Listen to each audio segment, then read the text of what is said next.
الحمد لله نحمده ونستعينه ونستغفره ونؤمن به ونتوكل عليه ونعوذ بالله من شرور أنفسنا ومن سيئات أعمالنا من يهده الله فلا مضل له ومن يضلله فلا هادي له ونشهد أن لا إله إلا الله وحده لا شريك له ونشهد أن سيدنا وسندنا وإمامنا وشفيعنا ومولانا محمدا عبده ورسوله صلى الله تبارك وتعالى عليه وعلى آله وصحبه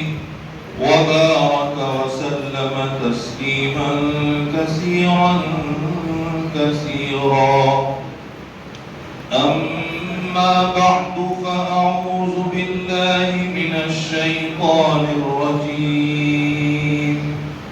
بسم الله الرحمن الرحيم يا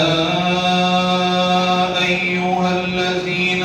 آمنوا أنفقوا مما رزقناكم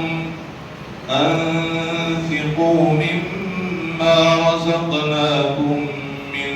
قبل أن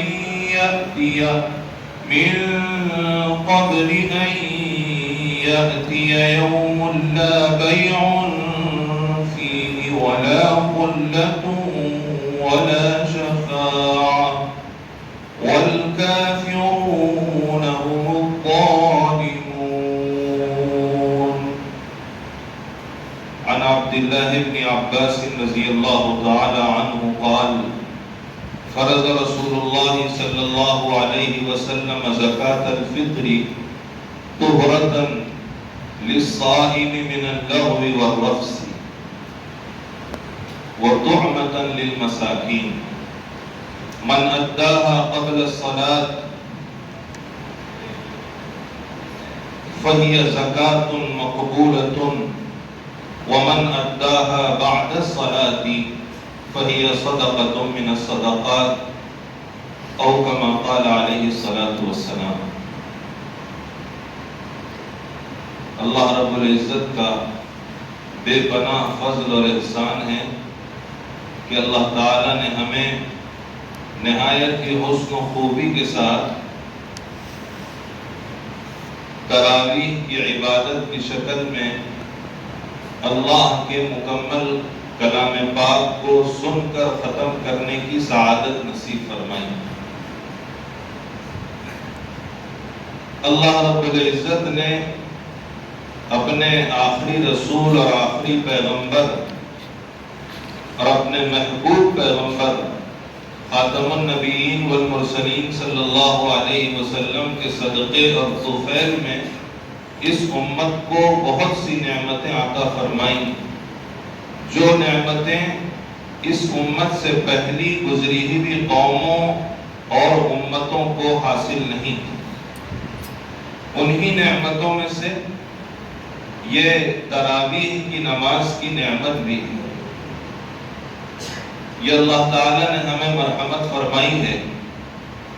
اور یہ اتنی عظیم نعمت ہے کہ اگر نبی پاک علیہ السلام کے عمل سے اور حضور علیہ السلام کے اس کے اوپر دوام سے آپ نے اپنی پوری حیات طیبہ میں تاکید کے ساتھ عمل فرمایا. رمضان میں تراویح کی ادائیگی کے اوپر اگر یہ نماز ہمیں آپ علیہ السلام کے عمل سے نہ ملی ہوتی تو ہم اس ماہ مبارک میں بھی وہ سعادتیں، وہ برکتیں اور اجر و ثواب کا وہ بڑا حصہ نہیں حاصل کر سکتے تھے جو اس نماز کے ذریعے سے حاصل کر لیتے. شاید ہم میں سے بہت کم تعداد ایسی ہو سکتی تھی جو اس کثرت سے روز رکوع اور سجدے کرتی ہو جس کثرت سے ہمیں تراویح کے ذریعے سے اللہ کے حضور میں رکوع سجدے کرنے کی توفیق مل جاتی ہے۔ اس نماز کی برکت سے اللہ رب العزت نے اپنے محبوب کی امت کے ایک بہت بڑے طبقے کو اپنا کلام سننے کی سعادت مرحمت فرمائی۔ اگر ہم دیکھیں تو ہماری پوری زندگی میں شاید ہی کوئی ایسا موقع آتا ہو کہ ہم تراویح کے علاوہ اللہ کا مکمل کلام تسلسل کے ساتھ بہت ہی مختصر وقت میں سن کر ختم کر دیں۔ اور عمومی طور پر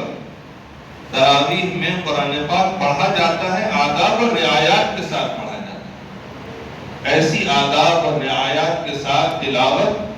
اللہ کے مکمل کلام کی جو ہم کو نصیب ہو رہی ہے، یہ نبی کریم علیہ السلام کے ذریعے جو نعمت اللہ نے ہم کو عطا کی، اس نعمت کے طفیل ہے۔ اور پھر آپ کے اس دنیا سے پردہ فرما جانے کے بعد صحابہ کرام رضی اللہ تعالی عنہم اجمعین نے آپ علیہ السلام کے اعمال کی جو حفاظت اپنے عمل کے ذریعے سے کی، ان بابرکت ہستیوں کے عمل کے ذریعے سے آج ہمارے پاس یہ نعمت بالکل ویسی ہی موجود ہے جیسی نبی پاک علیہ السلام نے عطا فرمائی، اسی شکل میں موجود ہے جس شکل میں حضرات صحابہ نے اس کی نقل فرمائی۔ اس میں کوئی کمی بیشی نہیں ہے۔ یہ بات اور ہے کہ کیفیت ویسی نہیں ہے جیسی اللہ کے رسول صلی اللہ علیہ وسلم کی، ویسی ہو بھی نہیں سکتی۔ کیفیت ویسی نہیں ہوتی ہماری نمازوں کی جیسی کیفیت حضرات صحابہ کی ہوا کرتی تھی، بزرگان دین کی ہوا کرتی تھی، لیکن ظاہری شکل ویسی ہی ہے جیسی شکل پیغمبر علیہ السلام سے لے کر حضرات صحابہ سے ہوتے ہوئے بزرگان دین سے منتقل ہو کر اللہ کے نیک بندوں سے ہو کر ہم تک پہنچے۔ آج بھی تراویح میں قرآن مقدس کی تکمیل ہوئی۔ اللہ رب العزت نبی کریم علیہ السلام پر بے پناہ رحمتیں اور سلامتی نازل فرمائیں کہ آقا نامدار علیہ السلام نے ہمیں اپنے پاک پروردگار سے خود کے حصول کے لیے ایسی نعمت مرحمت فرمائی۔ اللہ رب العزت حضرت عمر رضی اللہ تعالی عنہ کے درجات کو بلند سے بلند تر فرمائے کہ انہوں نے پیغمبر علیہ السلام سے ملی ہوئی اس سنت کو مسجد نبوی کے اندر ایک امام کی اقتداء میں جمع فرما دیا۔ نبی کریم علیہ السلام نے تو 2 دن یا 3 دن امامت فرمائی تھی، اور پھر کچھ حکمتوں اور مصلحتوں کی وجہ سے آپ امامت سے رک گئے تھے۔ صحابہ میں طلب تھی، لیکن آپ نے صحابہ سے فرمایا تھا کہ اگر میں تمہاری اسی طرح امامت کرتا ہوں اور تم اسی ذوق و شوق سے اس نماز کو پڑھتے رہو تو اس بات کا امکان ہے کہ یہ نماز فرض کر دی جائے گی، اس لیے اب امامت نہیں ہوگی، تم اپنے طور پر اپنے گھروں میں پڑھو۔ حضرات صحابہ پڑھتے رہے۔ نبی کریم علیہ السلام نے بھی اپنی پوری زندگی اس نماز کی پابندی فرمائی ہے، اسی لیے تراویح کو سنت مؤکدہ کہا جاتا ہے۔ اور 20 رکعات کی پابندی فرمائی ہے، کسی شک شبہ کی ضرورت نہیں، 20 رکعات کی پابندی فرمائی ہے۔ حضرات صحابہ نے بھی 20 رکعات تراویح کی پڑھی ہیں۔ وہ تہجد جو 8 رکعت کہی جاتی ہے وہ الگ ہے، جو نبی کریم علیہ السلام کا معمول رمضان میں بھی تھا، غیر رمضان میں بھی تھا۔ 8 رکعات کا جہاں ہمیں احادیث مبارکہ میں ذکر ملتا ہے، وہاں اس بات کی بھی صراحت ملتی ہے کہ فی رمضان وغیرہ،